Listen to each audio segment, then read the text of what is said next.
ओम नमः शिवाय। शिवजी सदा सहाय। ओम नमः शिवाय। गुरुजी सदा सहाय। गुरुजी के चरणों में कोटि कोटि नमन। जय गुरुजी संगत जी। कैसे हैं आप सभी? स्वागत है आपका फ्रेग्रेंस ऑफ गुरुजी चैनल पर और मैं हूं आपके साथ मनीषा। तो संगत जी, आज लाई हूं आपके लिए दिव्य आभा का अध्याय 74, जिसका शीर्षक है दिव्य आलिंगन। और यह सत्संग है श्रीमती मीरा मल्ही जी का, जो कि दिल्ली से हैं। तो देर ना करते हुए चलिए संगत जी शुरू करते हैं।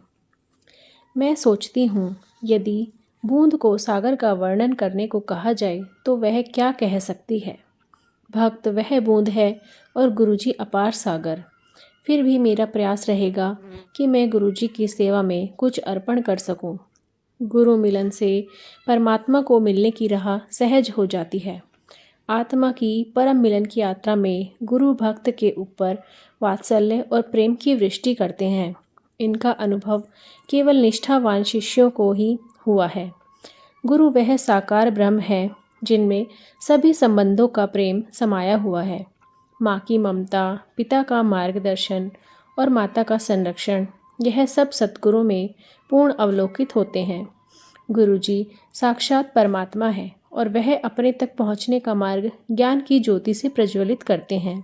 अपने अनुयायियों का मार्गदर्शन करते हुए कभी कभी उनको कठोर व्यवहार करना पड़ता है।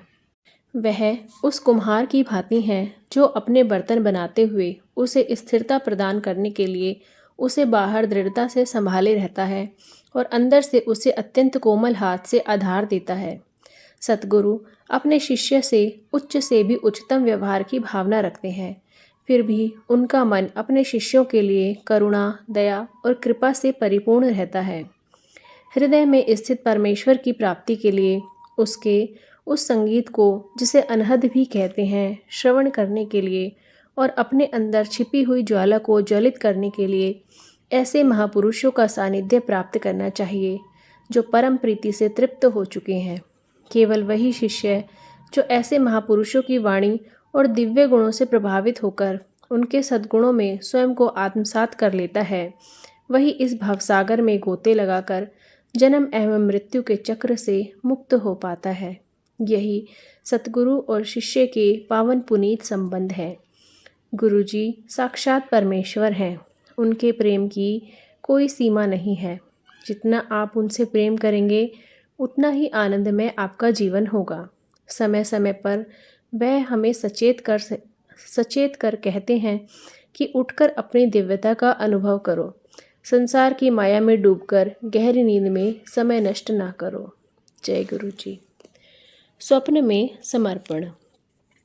मैंने गुरुजी के प्रथम दर्शन कोई 10 वर्ष पूर्व किए थे और फिर उनसे कभी अलग नहीं हो पाई। गुरुजी के दर्शन करने से पूर्व मैं शिरडी के साईं बाबा की भक्त थी। मेरी उनमें बहुत श्रद्धा थी। मैंने स्वप्न में देखा कि साईं बाबा की प्रतिमा, जो मेरे अतिथि कक्ष में रखी हुई थी, अचानक लोप हो गई और उसके स्थान पर गुरुजी बैठे हुए हैं। मैं इतनी प्रसन्न हुई कि मैंने उन्हें आलिंगन में भर लिया। अगले दिन जब मैं गुरुजी के पास गई तो उन्होंने कहा कि पिछली रात मैंने उन्हें जोर से अंगीकार किया था। मैं अचंभे में थी कि उन्हें मेरे स्वप्न के बारे में कैसे पता चला, किंतु अगले ही क्षण मुझे आभास हो गया कि गुरुजी तो परमात्मा है, उनसे कुछ भी छिपा हुआ नहीं है। वह तो हमारे भूत, वर्तमान और भविष्य के बारे में सब जानते हैं, परंतु वह किसी को यह बताते नहीं हैं। एक बार मैं जब उनके चरण दबा रही थी, उन्होंने कहा कि 3 वर्ष के बाद मुझे उनके पास आने के कारण का ज्ञान होगा। मैं व्याकुल हो गई थी और उस कारण को ढूंढती रही। धीरे धीरे मेरे मन से यह बात उतर गई। फिर 3 वर्ष के उपरांत मेरे पति को हृदय और गुर्दे की समस्याएं हो गई। हम उन्हें बम्बई ले गए, जहां पर 15 दिन तक गहन चिकित्सा केंद्रों में रहे। उन दिनों मैं अपने हाथ में गुरुजी का चित्र लिए हुए उनसे विनती करती रहती थी। चिंता बहुत हो रही थी। मैंने दिल्ली में अपने बेटे को गुरुजी के पास जाकर मेरी समस्याओं के बारे में बताने के लिए कहा, परंतु गुरुजी ने उसको टोक दिया और बोले कि मैं उनके साथ जुड़ी हुई हूँ। मुझे एक बार पुनः यह आभास हुआ कि उन्हें सब का ज्ञान है और उनको कुछ भी बताने की आवश्यकता नहीं है। गुरुजी की दया से मेरे पति के स्वास्थ्य में प्रगति हुई और हम दिल्ली वापस आ गए।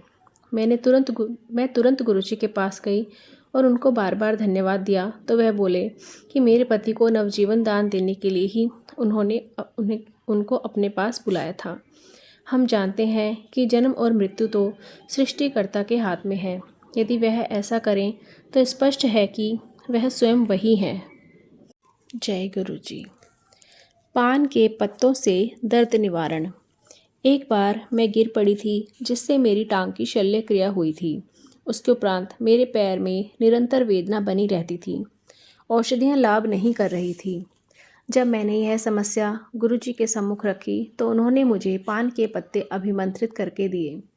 मुझे उन्हें पीस कर दर्द वाले स्थान पर लगाना था, किंतु ऐसा करने से मेरा दर्द बहुत बढ़ गया।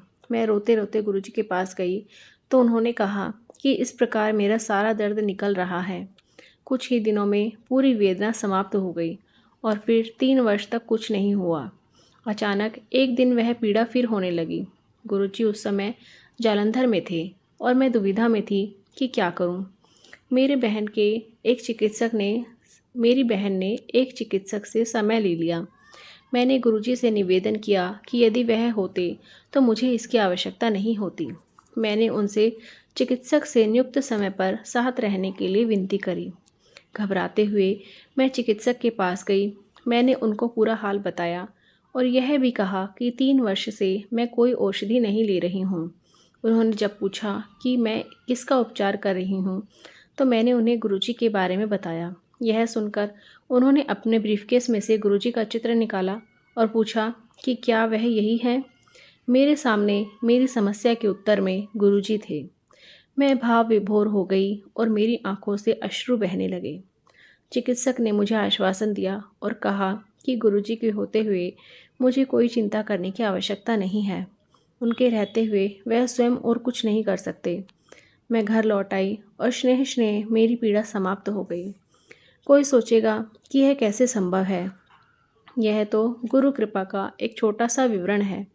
उनकी सभा में हमारा सीमित विज्ञान हार जाता है। गुरुजी तो वेदना स्वप्न में भी समाप्त कर देते हैं। मेरे एक घुटने में दर्द हो रहा था। मैं अपने पारिवारिक चिकित्सक के पास गई तो उन्होंने एक्सरे और कुछ दर्दनाशक औषधियाँ लेने के लिए कहा। उसी रात गुरुजी मेरे स्वप्न में आए और उन्होंने मेरा हाल पूछा। मैंने उन्हें अपने घुटने की पीड़ा के बारे में बताया तो उन्होंने वहाँ पर अपना हाथ रखा। प्रातः उठने पर वहाँ पर कोई दर्द नहीं था। जय गुरुजी। गुरुजी अपने अनुयायियों से इतना घनिष्ठ संबंध रखते हैं कि वह उनके मन की बातें भी पढ़ लेते हैं। एक संगत में गुरुजी अपने चित्र बांट रहे थे। पहले उन्होंने मुझे एक चित्र दिया। उसे लेकर जब मैं जा रही थी तो उन्होंने मुझे बुलाकर मेरी बहनों के लिए 6 चित्र और दिए। मेरे मन में विचार आया कि मेरी एक बहन की तो मृत्यु हो चुकी है। मेरे यह सोचते ही उन्होंने मुझे वापस बुलाया और एक चित्र मेरे से वापस लेकर साथ में बैठी एक अन्य महिला को दे दिया। जय गुरुजी। आस्था की बेल। गुरुजी को पूर्ण समर्पण के लिए उनसे दृढ़ संबंध स्थापित करने के लिए पहले श्रद्धा का बीज बोना पड़ेगा। बीज के पनपने पर विश्वास का अंकुर फूटेगा। फिर उस बेल के सहारे गुरुजी के चरणों में समर्पण करें। उसके बाद दिव्यता का वास्तविक आभास होगा और सद्गुरु की कृपा से असंभव भी संभव हो जाएगा। गणेश आरती में एक दोहा है, अंधन को आँख देत, कोढ़िन को काया, बांझन को पुत्र देत, निर्धन को माया। गुरुजी की सभा में यह चारों बातें यथार्थ होते हुए देखी जा सकती हैं। कैंसर का निवारण हुआ है और जनन शक्तिहीन को पुत्रोत्पत्ति हुई है। उनके पास से कोई भी खाली हाथ नहीं गया है। भक्त को केवल अपना विश्वास बनाए रखना है। गुरुजी शिव अवतार हैं। वह इसे लोक में केवल हमें आशीर्वाद देने आए हैं, परंतु गुरुजी ने चेतावनी दी है कि उन्होंने कोई दुकान नहीं खोली हुई है जिसमें कोई भी आकर उनके चरण स्पर्श कर कुछ भी ले जा सकता है। उनकी कृपा के लिए उसका अधिकारी होना नितांत आवश्यक है। कभी कभी गुरुजी अपने दुख का आभास भी कराते हैं। वह कहते हैं कि जो भी आता है वह भौतिक वस्तुओं के लिए निवेदन करता है, वास्तविक आशीष कोई नहीं मांगता। गुरु प्रेम, श्रद्धा, गुरु में दृढ़ निष्ठा, उनमें पूर्ण समर्पण और विश्वास। मैं आपसे नम्र निवेदन करती हूँ कि यदि आपको गुरुजी से कुछ आकांक्षा है तो उनकी चरण धूलि मांगिए, उनके दर्शन के लिए विनती करिए और प्रत्येक सांस में उनको स्मरण करिए। जय गुरु जी। प्रेम पुष्प। कभी कभी प्रेम से वह मुझे मीरा कहकर संबोधित करते हैं। मेरा विश्वास है कि उनको देखकर प्रत्येक व्यक्ति पहली भेंट में ही उनका प्रशंसक हो जाता है। उनके दर्शन कर प्रायः मेरे चक्षुओं से अश्रुधारा प्रभावित होने लगती है। यह देखकर एक बार मेरी बेटी ने मुझे डांटा और कहा कि लोग सोचेंगे कि आप पर ना जाने कितनी आपदाओं का बोझ है। मैंने उसको समझाने का प्रयास किया कि मैं रोती नहीं हूँ, मेरा मन उनको देखकर प्रेम विवल हो जाता है और आंसू अपने आप ही बहते हैं। मेरी बेटी को कोई भी तर्क स्वीकार नहीं था और उसने मुझे अपने आप पर संयम रखने के लिए कहा। थोड़ी देर में जब मैंने अपनी बेटी को रोते हुए देखा तो मैंने उससे कारण पूछा। उसने उत्तर दिया कि उसे पता नहीं था कि वह क्यों रो रही है। मैंने उसे बताया कि गुरुजी ने उसको अपनी प्रीति भाव का अनुभव कराया है। वैलेंटाइन डे पर मैंने पूजा स्थल पर दिया जलाया। मैंने गुरुजी से कहा कि उनसे मिलने के बाद मैंने किसी से इतना प्रेम नहीं किया है। मैंने उनको बताया कि वह ही मेरे वैलेंटाइन हैं और इस दिन उपहारों का आदान प्रदान होता है। मैंने कहा कि मेरे पास अपना तो कुछ भी नहीं है जो आपको समर्पित कर सकूं। सब कुछ तो आपका ही दिया हुआ है। क्या वह मेरे प्रेम के अश्रु स्वीकार करेंगे? किंतु बदले में मैं उनसे कोई उपहार की आशा करूंगी। उस रात को गुरुजी मेरे स्वप्न में आए। उन्होंने अपने गले से एक गुलाब के फूलों की माला निकालकर मेरे गले में डाल दी। वह सबसे उचित उपहार था। वास्तव में उनकी लीलाओं का कोई अंत नहीं है। जय गुरुजी। गुरुजी के साथ कुछ दिन पहले गुरुजी मेरठ गए थे और हमें उनके साथ जाने का सौभाग्य प्राप्त हुआ था। गुरुजी को उसी रात्रि को लौटना था।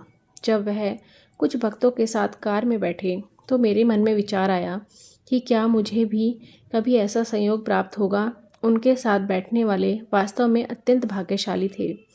समय के साथ यह विचार मेरे मन से निकल गया। एक बार दिल्ली में एक विवाह के उपलक्ष्य में मेरी दोनों बेटियां मेरे साथ थीं। गुरुजी आए और उन्होंने मुझे बुलाकर पूछा कि क्या मैं उनके साथ लंगर करूंगी। मेरे द्वारा स्थान पूछने का साहस करने पर उन्होंने एम्पायर स्टेट का नाम लिया। मैं अति प्रसन्न हुई और उनको कहा कि मैं अपने बच्चों के साथ वहां पहुंच जाऊंगी। इस पर गुरुजी ने कहा कि मैं उनके साथ कार में यात्रा करूंगी। मैं कह नहीं सकती कि मैं यह सुनकर कितना भाव विभोर हो गई थी। गुरुजी की कृपा और दया की कोई सीमा नहीं है। वह सदा अपना प्रेम बरसाते रहते हैं। यह सब प्रसंग उनके अस्तित्व की एक बूंद के समान है। मैं उनसे यही विनती करती हूँ कि वह अपने चरणों में मुझे स्थान देते रहें और अंतिम क्षण तक उनको स्मरण करती रहूँ। गुरुजी में संपूर्ण विश्वास रखिए और उसमें ही हमारी भलाई है। उनमें आस्था के पश्चात हमारे मस्तिष्क में कोई चिंता नहीं आ सकती। उन्हें हमारे बारे में पूरा ज्ञान है। वह दयावान और कृपावान है। फिर हम क्यों चिंता करें। केवल वही चिंतित रहते हैं जिनमें आस्था का अभाव होता है और जिनका मन इधर उधर विचरण करता रहता है। मैंने गुरुजी की संगत में अमृत टपकता हुआ देखा है। उनकी सुगंध मदहोश कर देती है। इन्हीं कुछ शब्दों और प्रणाम के साथ मैं अपने लेखनी को विश्राम देती हूँ। जय गुरुजी। अनंतम शुक्राना गुरुजी। तो संगत जी, कैसा लगा आज का अध्याय? कमेंट करके ज़रूर बताइएगा। अगर आप भी अपना सत्संग हमारे चैनल पर शेयर करना चाहते हैं तो डिस्क्रिप्शन बॉक्स में दिए गए ईमेल आईडी या व्हाट्सएप नंबर पर आप अपना सत्संग हमारे साथ शेयर कर सकते हैं। चलिए संगत जी, अब करते हैं मंत्र जाप। आप भी कीजिए मेरे साथ। ओम नमः शिवाय, शिवजी सदा सहाय। ओम नमः शिवाय, गुरुजी सदा सहाय। ओम नमः शिवाय, शिवजी सदा सहाय। ओम नमः शिवाय, गुरुजी सदा सहाय। ओम नमः शिवाय, शिवजी सदा सहाय। ओम नमः शिवाय, गुरुजी सदा सहाय। जय गुरु जी। जल्दी ही मिलते हैं संगत जी एक नए अध्याय के साथ। तब तक सभी अपना ख्याल रखिए। गुरु जी की कृपा सब पर बनी रहे। जय गुरु जी।